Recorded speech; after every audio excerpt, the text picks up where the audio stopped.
de la forme et des dimensions du conducteur. Elle est calculée en farad, ça on le connaît. Et pour l'énergie interne qu'on a vu la dernière fois, d'un conducteur isolé, UE, c'est l'énergie interne ici, est définie à 1 demi Q fois la charge fois le potentiel. D'accord? Et puisque Q vaut CV, d'accord? Donc, elle est écrite aussi sous la forme de 1 demi CV au carré, mais aussi 1 demi Q au carré sur C. Selon les données qu'on a, on peut calculer par une des trois postulats ici de l'énergie interne. Pour un conducteur isolé, toujours. Maintenant, nous allons commencer par définir qu'est-ce qu'un condensateur. Un condensateur, c'est juste un système de deux conducteurs, d'accord, qui sont en état d'influence. Comme on peut voir ici, sur cette figure, on a deux sphères. D'accord, A1 et A2. D'accord. Ces deux sphères constituent un condensateur, où A1 a une influence sur A2 et vice-versa.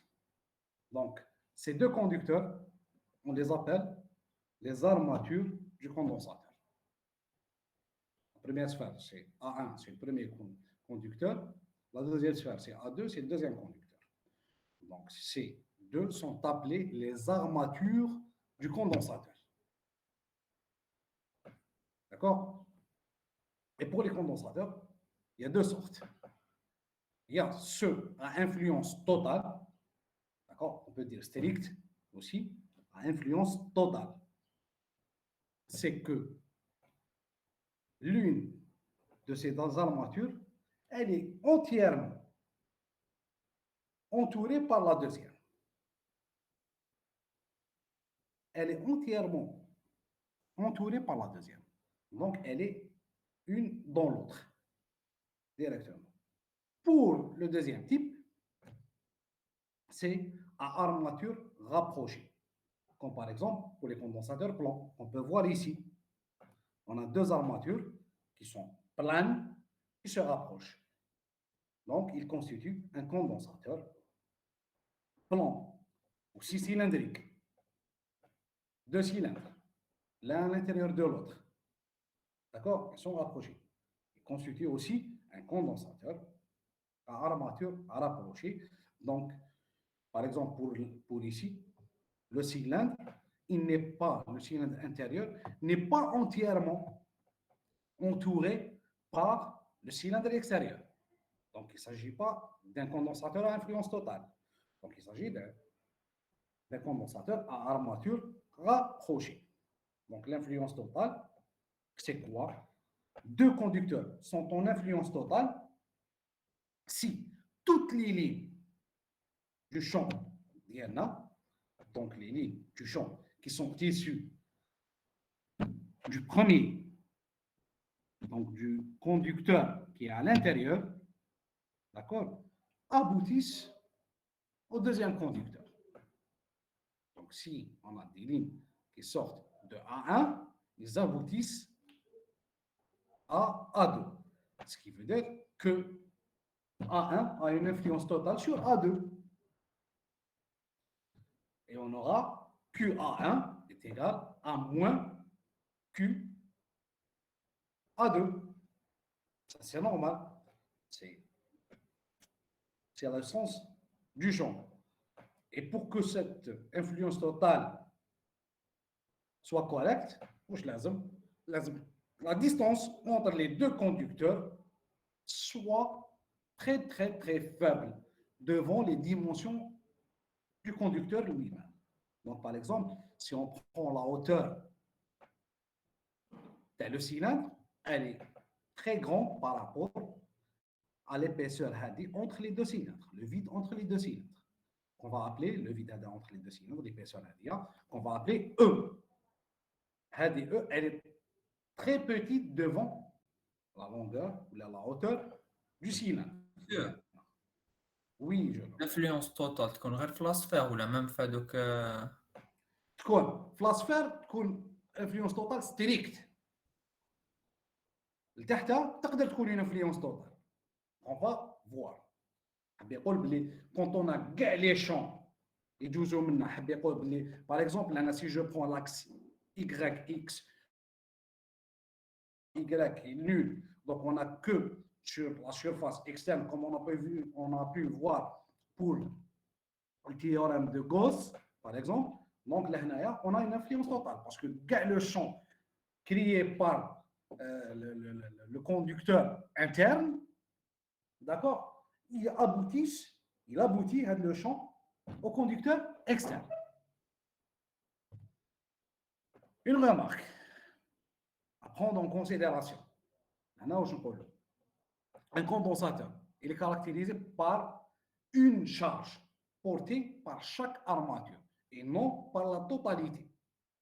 Donc, la charge du condensateur est caractérisée, c'est une des charges de l'un des conducteurs. D'accord? Et un condensateur aussi, il est caractérisé par quoi? Par la DDP, la différence de potentiel entre les deux armatures. D'accord? Et parce que chaque armature a un potentiel V. Mais un condensateur qui est composé de deux armatures, il est caractérisé par la différence de potentiel entre ces deux armatures. Prenons en considération ça. D'accord? Pour la capacité, le condensateur a une capacité de charge et de décharge. D'accord? Donc là, on a la capacité d'un condensateur, c'est juste le rapport entre la charge, Q, et la différence de potentiel entre les deux armatures. C'est la charge Q du condensateur sur la différence de potentiel, C, qu'on a vu tout à l'heure, qui était pour un conducteur Q sur V. Pour un condensateur, c'est Q sur delta V, puisque le condensateur, il est caractérisé par une différence de potentiel et non par un potentiel. D'accord? C'est delta V. Donc, c'est quoi? C'est juste Q sur V1 moins V2. De la même manière que pour les conducteurs, la capacité, elle dépend de la forme et des dimensions, ainsi que la position des deux armatures. Elle dépend de quoi? De la forme, la dimension et la position des deux armatures, puisqu'il faut qu'ils soient très rapprochés pour l'énergie interne pour un condensateur. C'est de la même manière que pour un conducteur, sauf ici, il ne s'agit pas d'un potentiel, il s'agit d'une différence de potentiel, une DDP. Donc, UE est égal à quoi? À 1 demi-Q delta V. D'accord? Jusque-là, c'est des définitions. Mais il faut les prendre en considération et faire le lien entre les conducteurs et les condensateurs. Maintenant, si on doit nous demander de calculer une capacité, d'accord? Il y a une méthode pour le calcul d'une capacité. Une méthode très simple. Donc, si on a une forme géométrique simple, le calcul de la capacité est facile.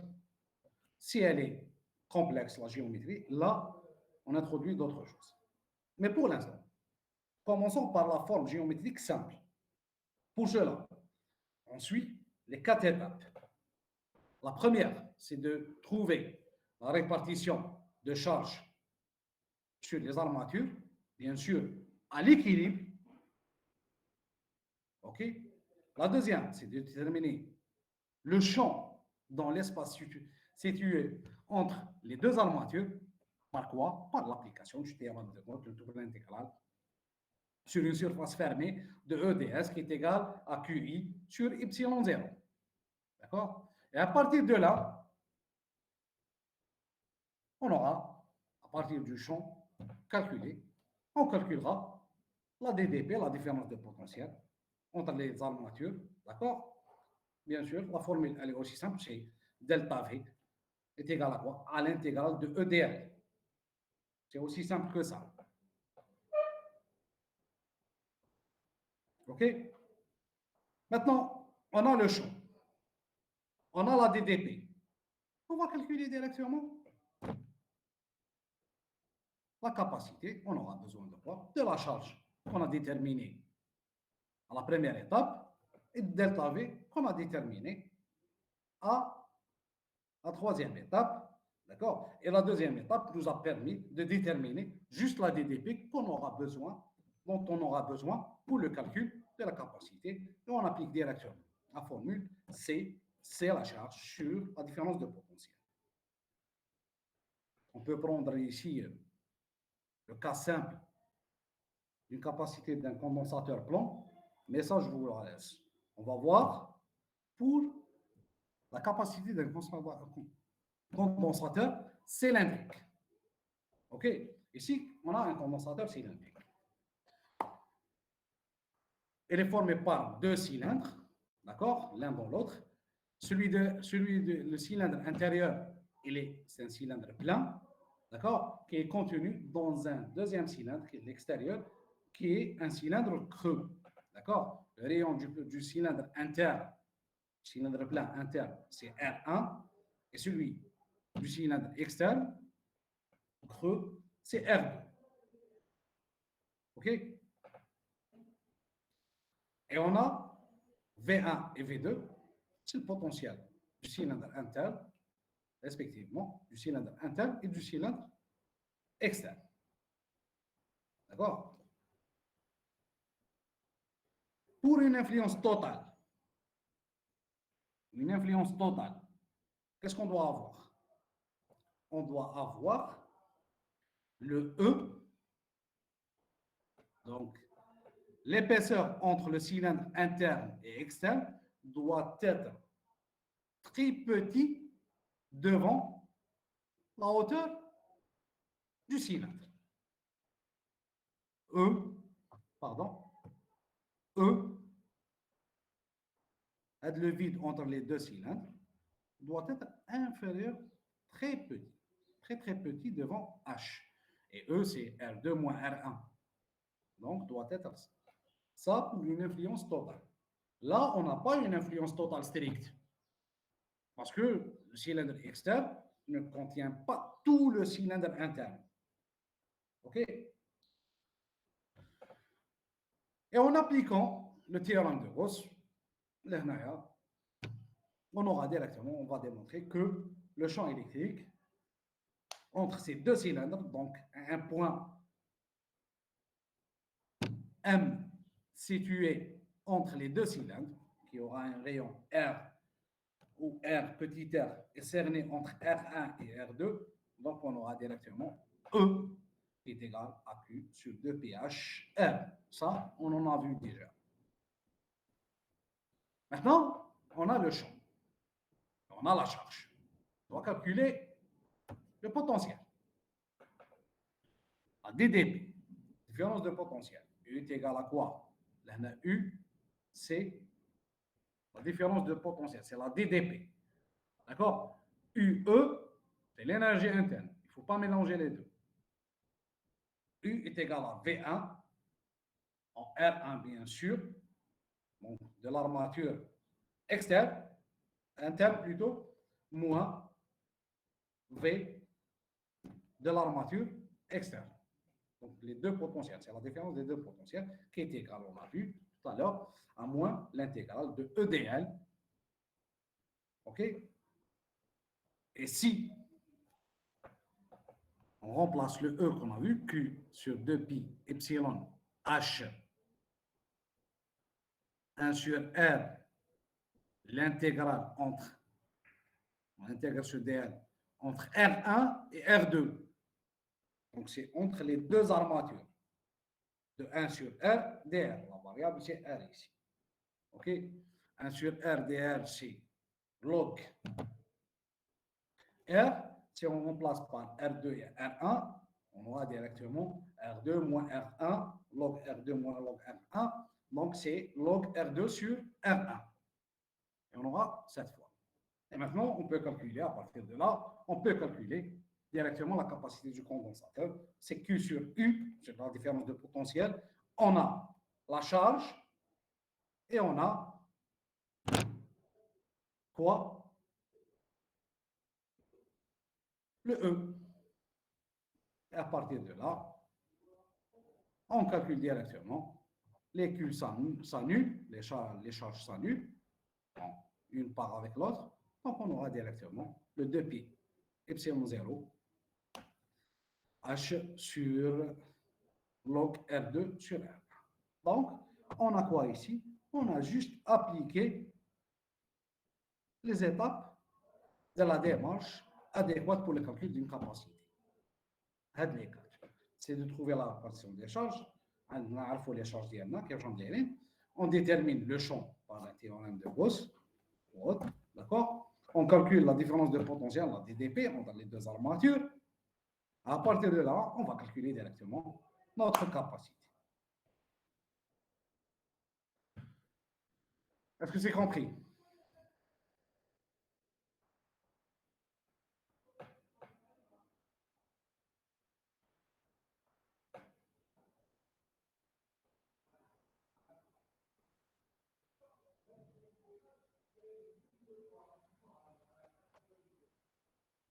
Y a-t-il des questions?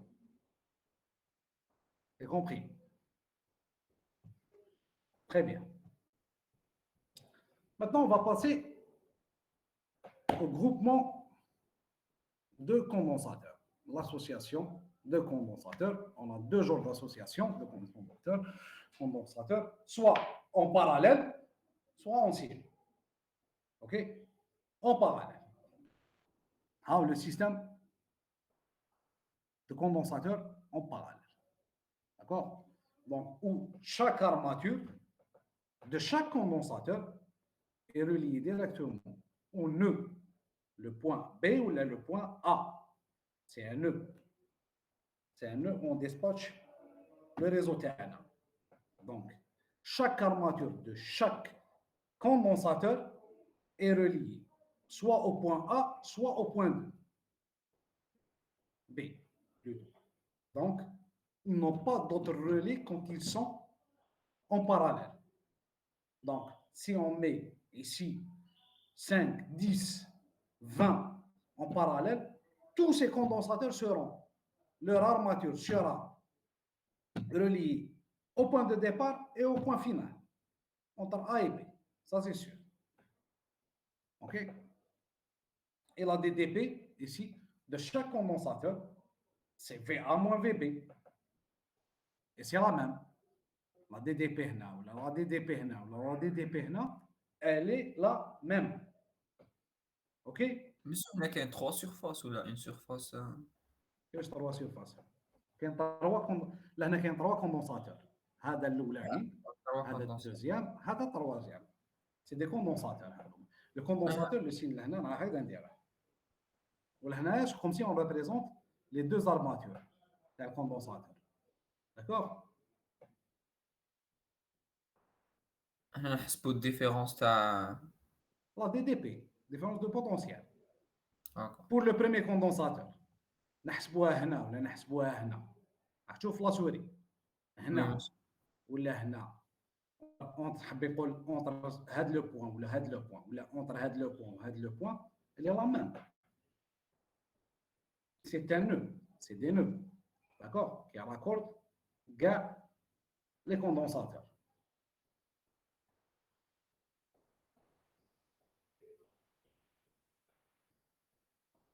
et la charge totale c'est quoi c'est la somme des charges de chaque condensateur parce qu'on a une charge qui se disperse ici donc on aura la somme تاعها ok et puisque si on veut chercher la capacité équivalente que doit porter la même charge Q générale, bien sûr. D'accord? Bien sûr, là, ils sont branchés à un générateur. D'accord? Un générateur qui doit donner. Donc, en appliquant directement la loi, Q est égal à C fois la différence, la capacité fois la différence du potentiel. Donc, si on a ici la somme des charges, la charge totale délivrée par le générateur, c'est la somme de Hadi plus Hadi plus Hadi, bien sûr. OK? C'est le principe de superposition, par Kadamakan. D'accord? Donc, on aura C1, U, C2, U plus C3, U. Là, U est le même pour chaque condensateur, comme on vient de le dire, ils sont en part.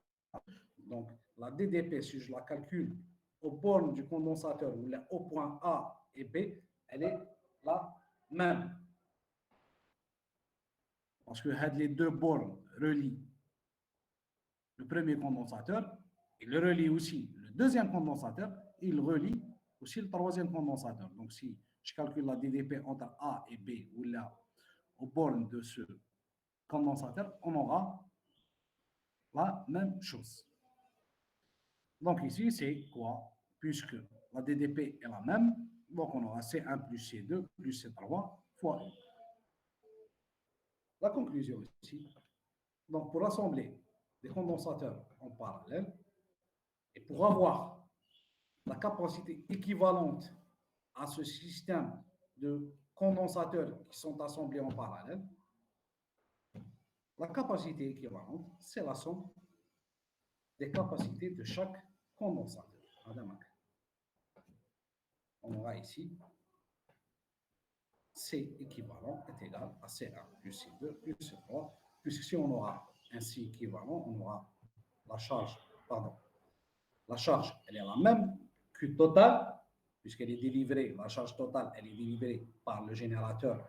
Donc, si on utilise un condensateur équivalent aux trois qui sont mis en parallèle, donc on aura la même charge, parce qu'elle est délivrée, on n'a rien à voir avec le condensateur lui-même, la charge totale, mais elle est délivrée par le générateur. Donc, on aura un seul condensateur avec une charge grand Q, qui est la somme de Q1, Q2, Q3. Donc, c'est la charge délivrée par le générateur et la capacité équivalente de ces trois. Donc, la capacité équivalente de N condensateurs, mais en parallèle, c'est la somme des capacités de chaque condensateur. D'accord?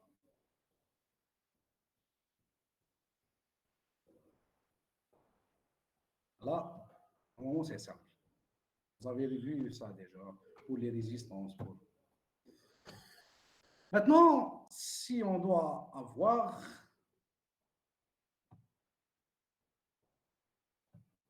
des condensateurs en série. Si on aura des condensateurs en série.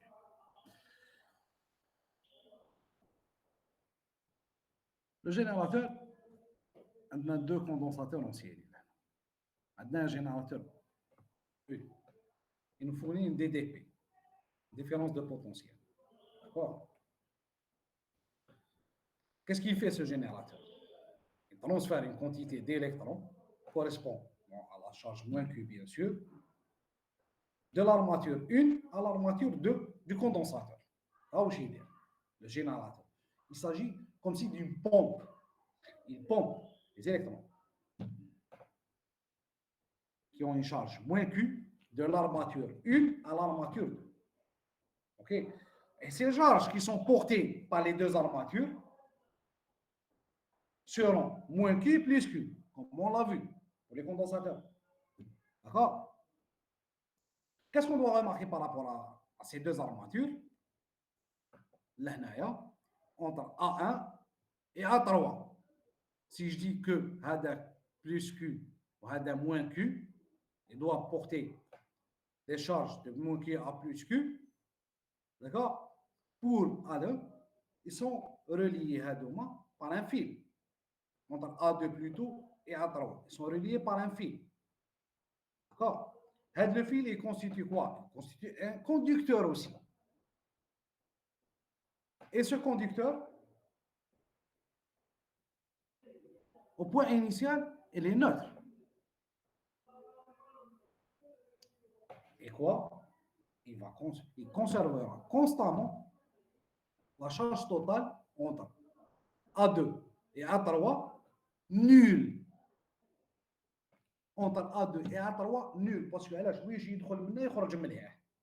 C'est une conservation. واش يدخل في لو فيل هذا في الA 2 راح يجي في الA 3 et vice versa. D'accord? Donc la charge totale تاعو سي واش دخل موان واش خرج. دونك سي واش دخل لي ايغالامون واش خرج حاب يقول بلي لا شارج توتال تاعو doit être conservé nul. D'accord? مسيو اش نديرو داك الفيل؟ ما فهمتكش. هذاك لو فيل نقدروا لو فيل هذاك اللي مديسينيه بالأورانج هذاك ماشي هو؟ لا ماشي هو هذا. انا نقول لك اني لهنايا بعداك راني جاي لهنا نقول لك كي كومون رياجي A2 sur A3. داكور. Le fil هاوليك لي رولي هذا لو فيل نورمال هذاك. نورمال بيان سور. اخر يورا با ان فيل.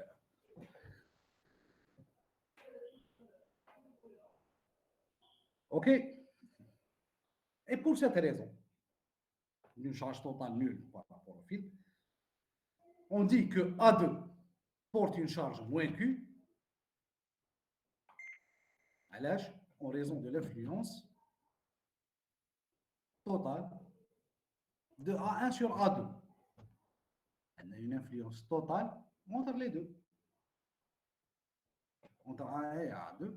Donc, si A1 est positif, A2, la charge elle est négative. D'accord? L'armature A3, elle aura une charge positive. باش نتاع les électrons يمشيو لازم هكذا. Pour une dp لازم هكذا. Donc aura une charge positive. واش حاب يقول؟ حاب يقول بلي y a une compatibilité avec la condition d'influence totale مع A4. Donc entre A1 et A2 عندنا une compatibilité اللي هي une charge positive et l'autre porte une charge, l'autre armature porte une charge négative, comme si ici on est en train de dire qu'il s'agit d'un seul condensateur, mais qui est l'association en série de deux condensateurs. Au final, on peut dire que chaque condensateur aura quoi? Une charge Q, d'accord? Et le générateur fournit que cette quantité au groupe, que cette charge. D'accord?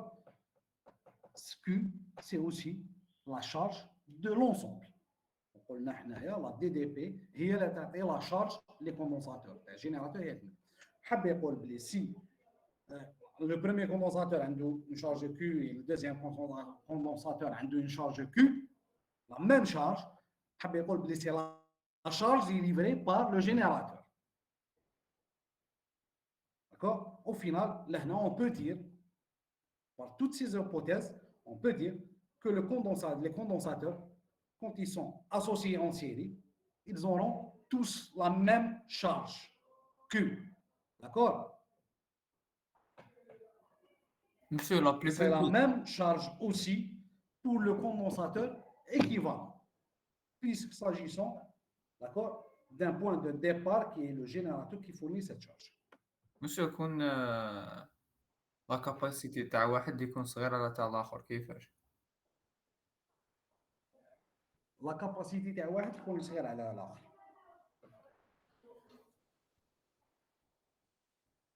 Là, s'agissant du DDP qui va changer. D'accord? C'est la DDP qui va changer. C'est la différence de potentiel qui va changer. Si c'est la différence de potentiel qui va changer, si, par exemple, une charge, là, si, par exemple, là, la capacité, le premier condensateur, et les deux armatures A1 A2. هذا الاولاني عنده انشاء عنده une capacité supérieure au deuxième. عنده les deux armatures à 3 à 4. D'accord? Si on calcule la DDP entre les deux points dans le premier, on va la trouver supérieure à celle du deuxième. Et ça, je nomme, ça peut arriver dans des systèmes électroniques complexes. On va essayer de voir tout à l'heure.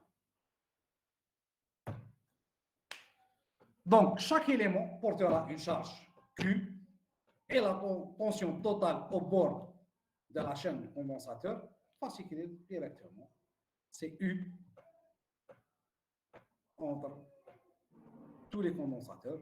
C'est VA moins VB, toujours. D'accord?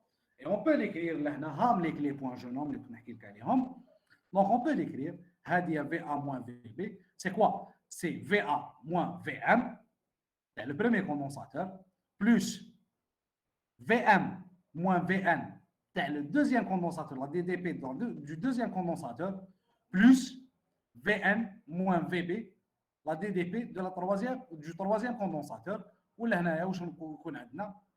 a V1 pour le premier condensateur, V2 pour le deuxième condensateur et V3 pour le troisième condensateur. Et la DDP entre ces trois condensateurs, c'est la somme des DDP de chaque condensateur.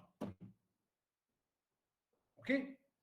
Et pour avoir un condensateur, une capacité plutôt équivalente d'un condensateur équivalent aux trois précédents, de la même manière, U, c'est Q sur C, d'accord? La différence de potentiel, c'est la différence de potentiel des trois, c'est quoi? C'est la différence du potentiel du premier plus la différence du potentiel du deuxième plus la différence du potentiel du troisième. Et la différence du potentiel du premier condensateur, c'est quoi? C'est la charge Q qui est la même donc, par rapport à tous les condensateurs, comme on a vu tout à l'heure. Sur quoi? Sur la capacité 1. Là, on peut voir, jeune homme, s'il s'agit du même condensateur ou de la même capacité ou des capacités différentes. D'accord? Là, on suppose directement que c'est des capacités différentes. Donc, il y aura des DDP, donc des différences de potentiel différentes. La DDP, elle est différente aussi. Donc, on aura Q sur C1 plus Q sur C2 plus Q sur C3. Et puisqu'il s'agit de la même charge pour un système de condensateur en série, donc la capacité équivalente, c'est quoi? C'est la somme de l'inverse de toutes les capacités. Donc, on aura C équivalent, c'est quoi? C'est 1 sur C1 plus 1 sur C2 plus 1 sur C3. C'est tout simplement ça.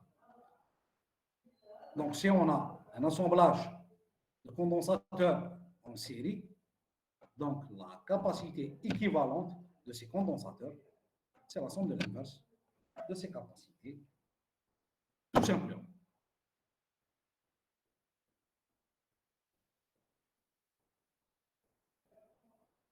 OK?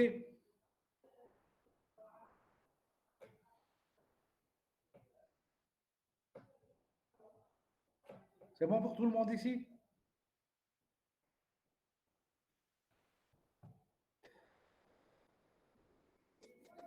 Il nous reste quelques petites minutes. Maintenant, on arrive au point qui nous intéresse le plus, c'est les courants électriques. On rappelle, en premier lieu, que l'électrostatique qu'on a vu au premier chapitre, c'est l'équilibre électrique d'un condensateur, d'un conducteur plutôt. C'est quoi l'électrostatique? On parle d'électrostatique si le conducteur est en équilibre électrique, qui veut dire que tous les points sont en même de ce conducteur sont en même potentiel. Allez, on a vu. C'est ça l'électrostatique. Et maintenant, si on considère deux conducteurs A et B, d'accord? qui portent des potentiels différents, VA et VB. D'accord? Et aussi, si nous allons relier ces deux conducteurs par un fil métallique, ces trois éléments qui sont les deux conducteurs plus le fil métallique, ils vont constituer un conducteur unique, un seul conducteur. S'ils sont reliés, ils vont constituer un seul conducteur. Et le potentiel étant une fonction continue, d'accord? C'est une fonction continue, le potentiel. Donc, il va s'installer un gradient de potentiel le long du fil. وهذا le gradient, puisqu'il va s'installer le long du fil un gradient de potentiel, واش راح يخرج لنا هذا le gradient de potentiel si on a un gradient de potentiel يخرج لنا un champ électrique, puisque le champ électrique c'est égal moins grade V. OK? Et à partir de là, on peut dire que les électrons libres de B, ils ont tendance à se déplacer vers A.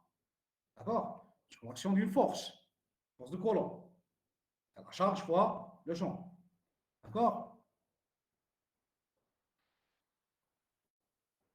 Qui veut dire que tout va se passer comme si la charge positive a diminué et la charge et celle de B va augmenter. Comme si on a un ندفعوا من بيدون لبيدون à travers un tuyau. هذا ما كان.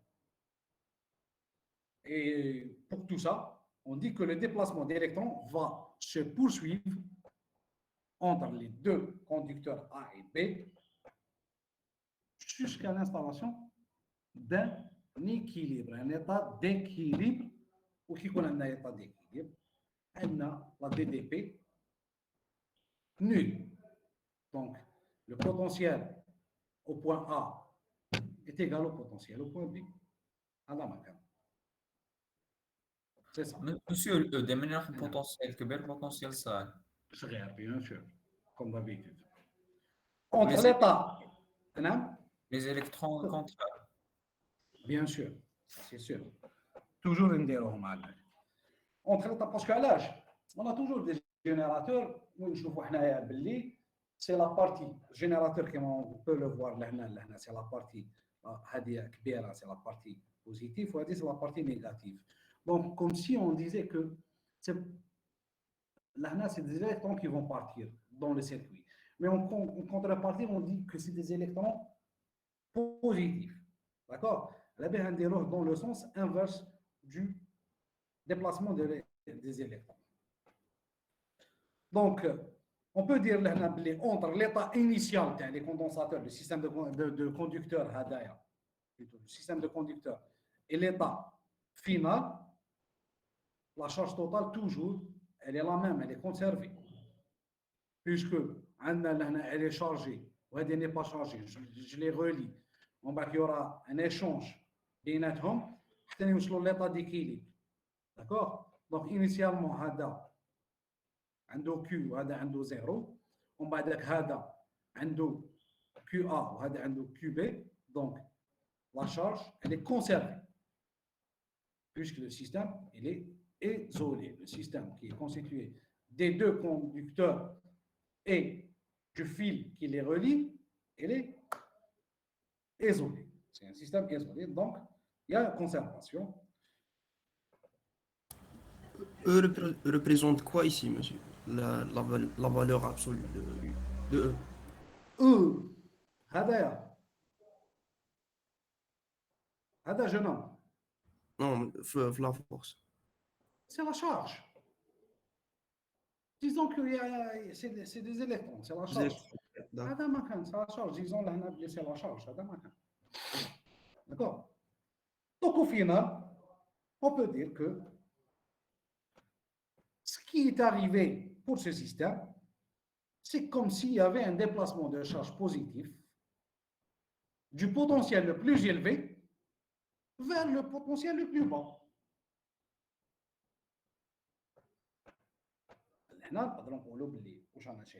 C'est ça. C'est qu'il y a un déplacement d'une charge positive, mais le potentiel le plus grand vers le potentiel le plus petit. Et c'est ça le courant électrique. C'est un déplacement de charge du potentiel le plus élevé vers le potentiel le plus bas. C'est la définition d'un courant électrique. Donc, là, on a établi un courant électrique. C'est un déplacement de charge. C'est-à-dire le courant électrique.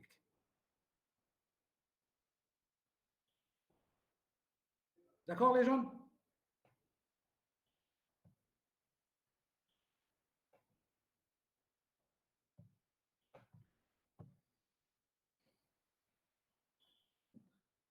Comment on peut obtenir?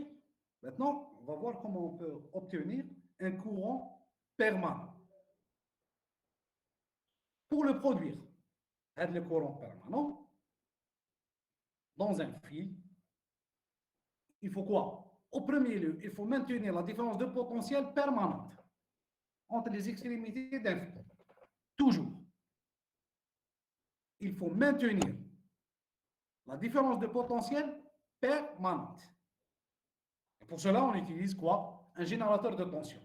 Comme je viens de le dire tout à l'heure, c'est un appareil qui entretient entre ces bornes, donc ici, c'est une pile, entre les bornes de cette pile, une différence de potentiel constante, une DDP constante. Un générateur a une DDP constante et non variable.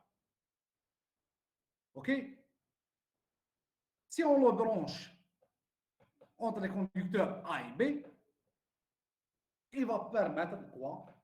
De maintenir un état de déséquilibre en déplaçant les électrons dans le circuit. Les électrons à dos, le juzo, dans le circuit. Donc, il va déséquilibrer le système terrain. Oui, à chaque fois, bien sûr, puisqu'il s'agit d'un générateur qui doit fonctionner en permanence, l'état d'équilibre, l'état d'équilibre, c'est juste si on a un conducteur chargé et un autre chargé différemment, d'accord, et on les relie par un fil, là, il y aura un déplacement de charge jusqu'à arriver à l'état d'équilibre où la charge, le premier, est égale à la deuxième, à la charge du deuxième. Mais là, on a un générateur qui fournit en permanence une DDP. Donc, l'état d'équilibre ne va pas être atteint jusqu'à la fermeture du circuit.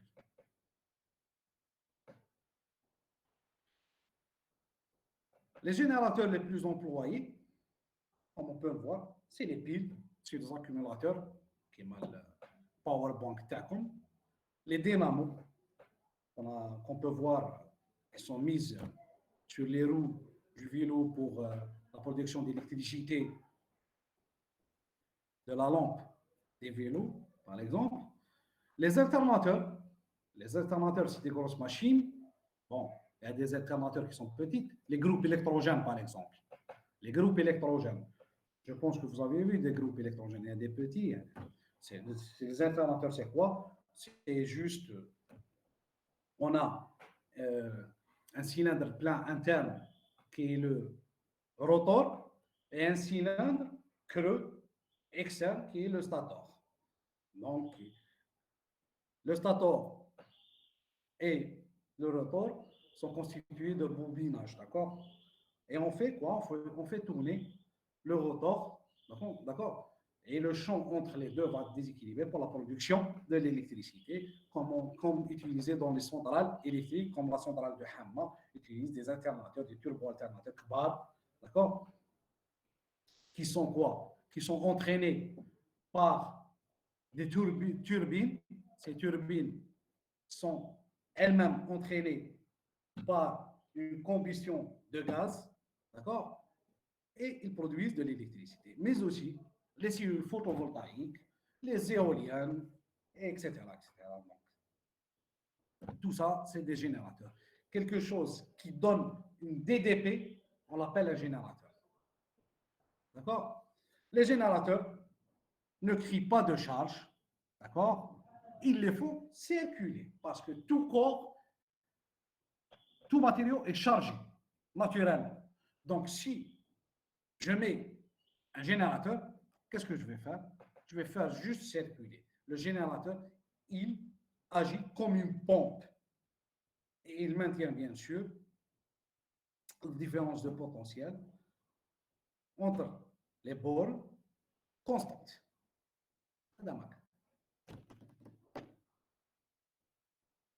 D'accord? C'est bon?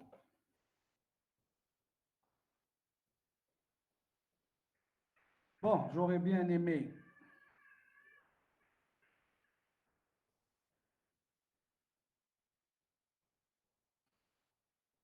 terminer pour les porteurs de charge et des électrons ionisés, mais bon, je vais laisser ça avant d'introduire